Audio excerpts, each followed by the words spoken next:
Hello everyone, good morning and welcome to First Next News Port Harcourt.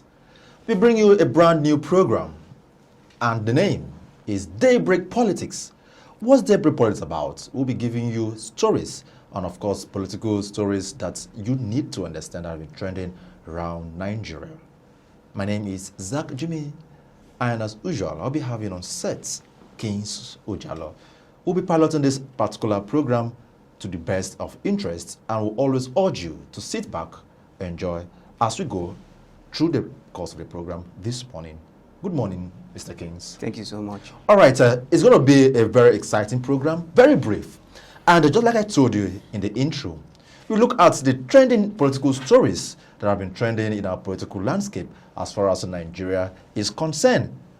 First on the list this morning is a developing story that the Nigerian Senate, the 10th National Assembly, headed by Senator Gasile Borakbabio, has approved yet another 1.1 trillion naira debt as sent in by the President of the country, His Excellency Asiwaju Bola Ahmed Tinubu. This has raised so much concerns with critics and netizens calling for a more broader legislative discussion in the National Assembly. We also saw the likes of Senator Adams Oshomole, representing the good people of Edo North, who has thrown his weight against this, saying the Senate in the National Assembly has now become a rubber stamp. This has so much in a way confirmed what Nigerians have described the National Assembly to look like. I don't know what your thoughts will look on this, but for me, like I always say on this particular platform, the National Assembly should be a house of discussion. They should look into issues critically and they should try to remove the name from the thoughts when Nigerians call them rubber stamp. Let me have Kings Ojalo share his thoughts on this particular story. What do you think of this? First of all, I think the president's purpose of borrowing this huge amount of money, they were talking about 1.15 trillion naira. That is a huge amount of money. But he made it clear that that there's a deficit, which he really wants to, cover of other external loans that be borrowing. And he also presented some projects amend the 2025 budget forms, which the House, which the President is, targeting. There are some infrastructures he made mention on and thereabout.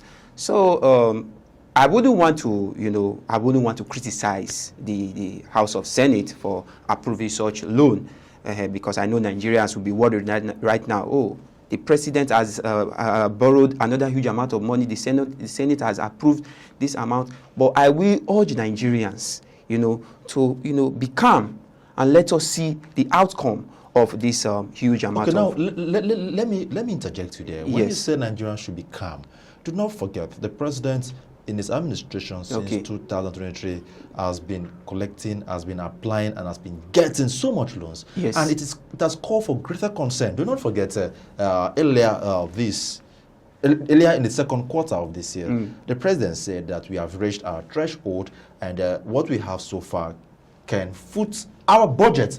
Why the loan?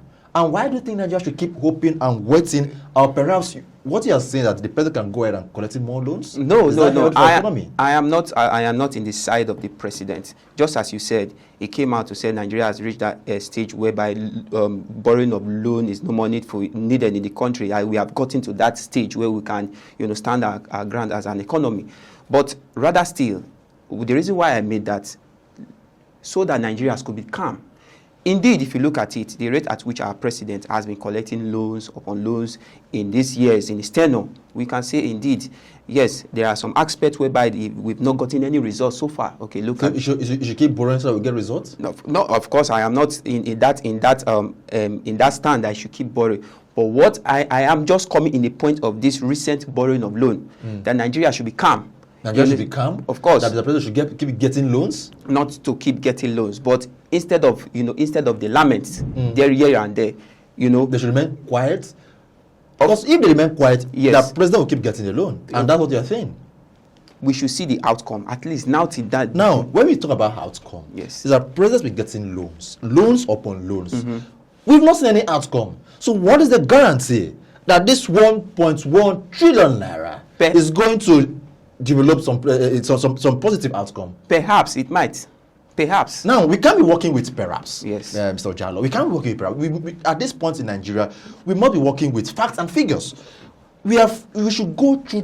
We should have passed through this process of test running governance. Okay. So I think before the president will engage himself in loan borrowing, all right, I think perhaps he may have gotten reasons, genuine reasons for borrowing, rather than using the same templates every day. You go to the Senate and you get the money.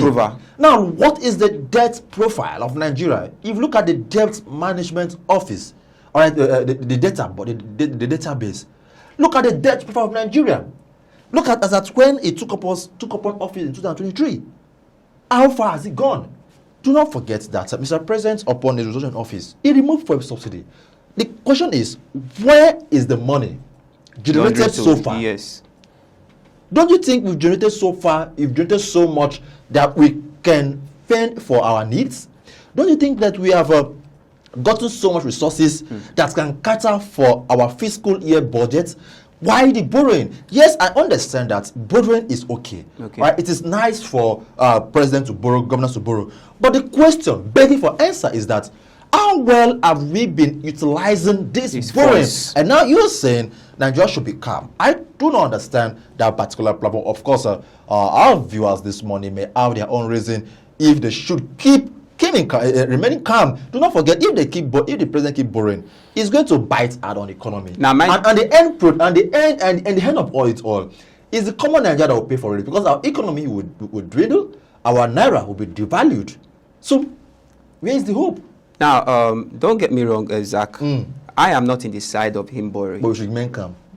Exactly. Because there are panics here and there, by Nigerians. Oh, I think this loan borrowing will put us in a huge amount of debt that might affect families, that might affect the nation at large. But rather still, let us, because outside other projects, because I can make mention of that the president that is ongoing in the country. He talked about renovation of all seaports, talked about the Lagos Calabar Coastal Way, thereabout. Now, that aside, the president should also, he should also, out of this fund, he should be able to settle some of, the outgoing cry of some institute, like the Healthcare Institute and the ASU Institute. Right, thank you. I would want you to proceed further, Mr. Kings, because before now, he has been presenting bills like, presenting loans like this on this same issue. Yes. But the matter remains the same. All right, move straight to another topic we have for you this morning. Is coming from the Academic Staff Union of University, where we have the president, Professor Piuna Chris, who has come out to say, Mr. President, the Nigerian government just need to work on the 10 days remaining to ensure that the union do not go back on the streets on protest. So, back and forth in the ASU. Recently, they were called back, they were settled, and we saw them resume duty. And they gave the government a minimal time to address the pressing issue of the union. But it's seeming like it's not going to see the lights of the day. My thought on this particular issue is that, anything that concerns the university, concerns education in Nigeria, should not be treated with kid gloves. Of course, the government needs to put all hands on deck to ensure that our educational system is given a very serious concept. Mr. Jallo, your thoughts on this? What's 1 minute? Just as you said, Zach, I think they give the federal government, I think, a time of 20 days. I think now 10 days. 10 days, rather. An ultimatum of 10 days. Now, if you look at it, still, I was hoping that the federal government will come to their knees with their demands. Payment of arrears of salaries, and also renovation of some hospital sectors around the country. So, just as the earlier discussion concerning these funds that the president is borrowing, so probably let's see if the funds to fund ASU? If he will use most of that funds to be able to fund ASU and settle their needs. Well, as we speak to you, the Nigeria resident doctors, of course, they are still on strike. Day 13 of the strike. The government is yet to say anything And the academic style universities, they are warming up for their own strike. The non-academic style universities that are warming up for their own strike is going to be more of striking season in Nigeria. But let's see how it turns out to be in the coming days and the coming time. That's a wrap of a show this morning on the Daybreak Politics on First News Port Harcourt. Do stay tuned. I will be giving you more of this in our next edition. It's a bye for now.